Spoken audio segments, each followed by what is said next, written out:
वर्ण की परिभाषा बताऊंगा। वर्ण किसे कहते हैं?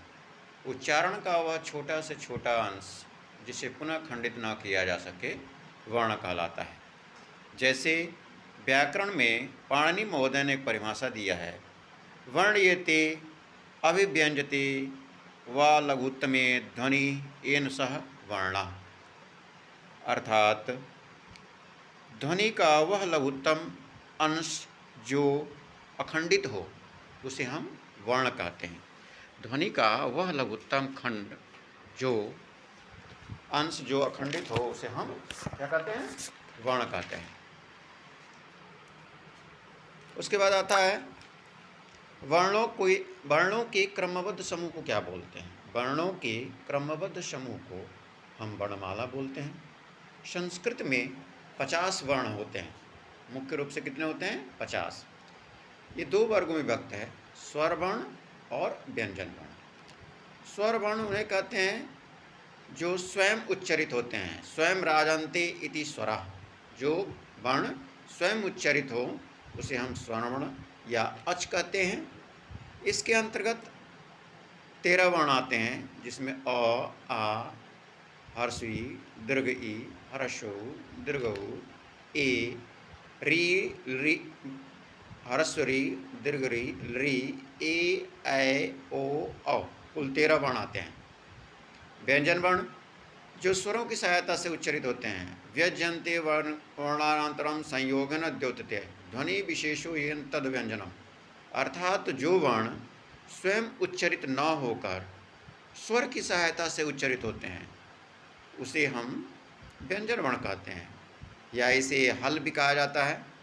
इसके अंतर्गत 33 वर्ण आते हैं, जैसे कवर्ग के 5 वर्ण, फिर चवर्ग के 5 वर्ण, फिर टवर्ग के 5 वर्ग वर्ण, फिर तवर्ग के 5 वर्ण, फिर पवर्ग के 5 वर्ण। टोटल कितने हो गए? 25। फिर य र ल व, फिर श, फिर ह, ये सब मिलाकर के टोटल होते हैं 33 व्यंजन वर्ण। 33 व्यंजन वर्ण होते हैं।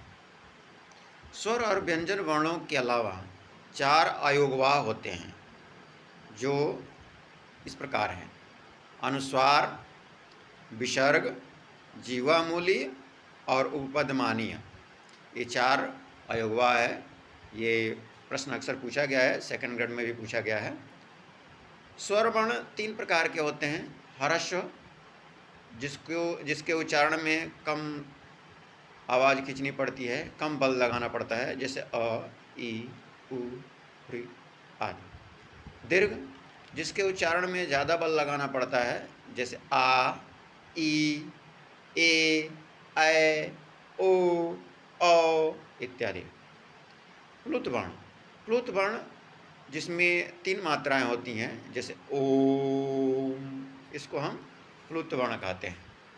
इसके अलावा उच्चारण के अनुसार स्वरों के 3 भेद भी हैं, जैसे उदात्त, तालु आदि के उच्च भाग से उच्चरित होने वाले वर्ण को उदात्त बोलते हैं। अनुदात्त, तालु आदि के निम्न भाग से उच्चरित वर्ण को अनुदात्त बोलते हैं। स्वरित, मध्य भाग से उच्चरित वर्ण को स्वरित बोलते हैं।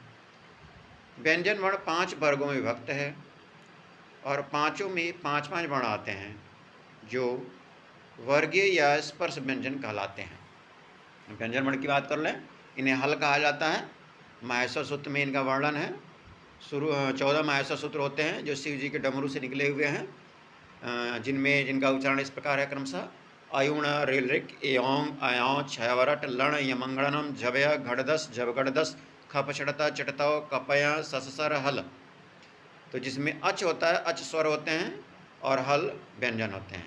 यहाँ व्यंजन की हम बात करेंगे तो व्यंजन में 5 मुख्य होते हैं जो स्पृष्ट व्यंजन कहलाते हैं, जिसमें कवर्ग क से लेकर अंग तक, चवर्ग च से लेकर य तक, टवर्ग ट से लेकर ण तक, तवर्ग त से लेकर न तक, और पवर्ग प से लेकर म तक। उक्त वर्णों के उच्चारण में जीवा का स्थान होता है, जिसका अग्र, मध्य और पश्च भाग का प्रयोग हम करते हैं।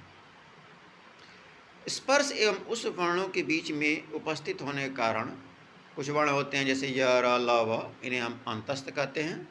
और उस व्यंजन में श, श और ह आते हैं। ये उसमें इसलिए कहते हैं क्योंकि जब मुंह से हम इसका उच्चारण करते हैं तो गर्म गर्म वायु मुंह से बाहर निकलती है, जैसे स ह इत्यादि। अब इनके अलावा वर्णों के उच्चारण स्थान भी है।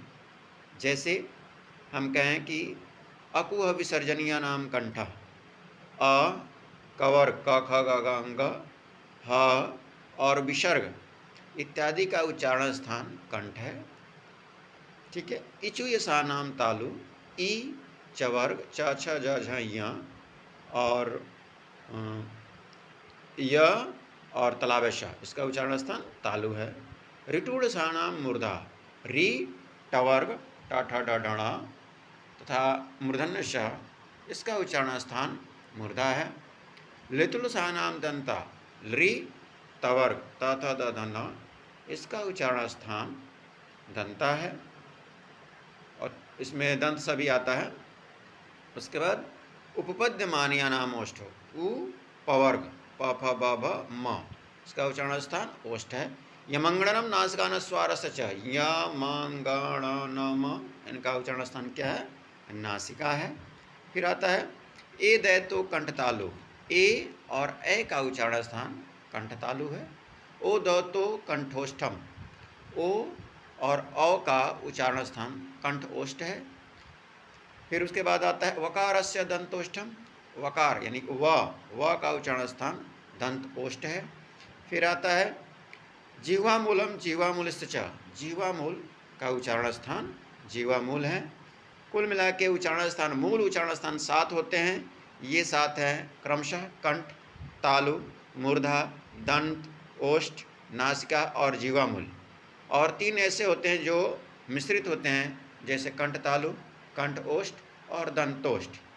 इस प्रकार हम उच्चारण स्थान के माध्यम से व्यंजनों और स्वरों का क्रम देखते हैं। तो वर्ण विन्यास, वर्ण के आधार पर इस तरह से हम वर्ण को जानते हैं। आगे के विषय में हम संज्ञा प्रकरण में वर्ण और प्रत्याहार कैसे बनाते हैं इसका हम उल्लेख करेंगे, इसको हम पढ़ाएंगे। तो आज के लिए, आज की क्लास के लिए आप सभी को धन्यवाद। आगे के विषय, आगे के टॉपिक को मैं फिर लेकर आऊँगा। मैं श्रीधर नाथ तिवारी आपके लिए थैंक यू, धन्यवाद।